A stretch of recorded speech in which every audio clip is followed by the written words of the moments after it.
નમસ્કાર, હું રાજ. આપ જોઈ રહ્યા છો સ્પાર્ક ટુડે ન્યૂઝ. બારડોલી શહેરના વિકાસમાં એક વધુ મહત્વપૂર્ણ પગલું ભરાયું છે.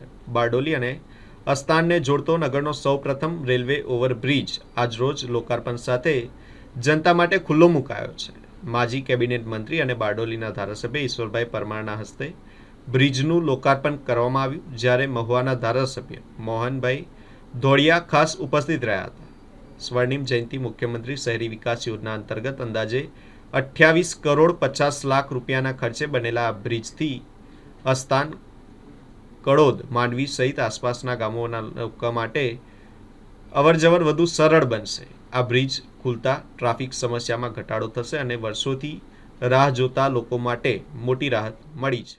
આજરોજ સુરત જિલ્લાની 169 બારડોલી વિધાનસભા મત વિસ્તાર ખાતે બારડોલી નગરપાલિકા અને બારડોલી તાલુકાને જોડતો અતિ મહત્વનો રેલવે ઓવરબ્રિજ એટલે અસ્તાન રેલવે ઓવરબ્રિજ. આ ઓવરબ્રિજનું લોકાર્પણ આજે બારડોલી ખાતે 10 કલાકે કરવામાં આવ્યું છે.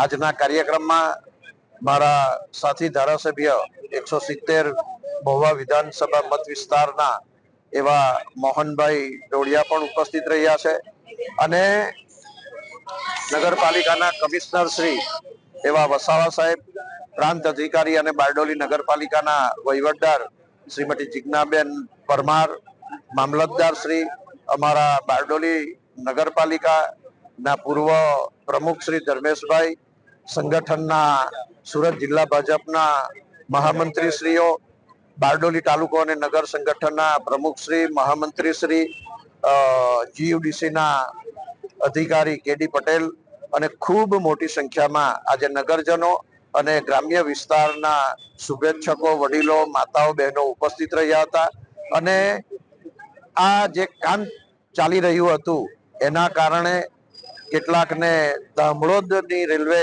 ક્રોસિંગ તરફ જવું પડતું હતું.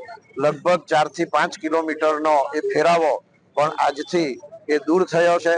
આખરે સમય, ઈંધણમાં પણ બચત થશે અને બારડોલી વિધાનસભા મત વિસ્તાર માટે ખૂબ મહત્વનું આ ગુજરાત સરકારનું આ જે સોપાન છે એ આજે પ્રજાને અર્પણ કર્યું છે અને આજથી એનો લાભ તમામ પ્રજાજનો, નાગરિકો, મુસાફરો અને વાહન વ્યવહાર કરનારા લોકો એનો લાભ લેશે.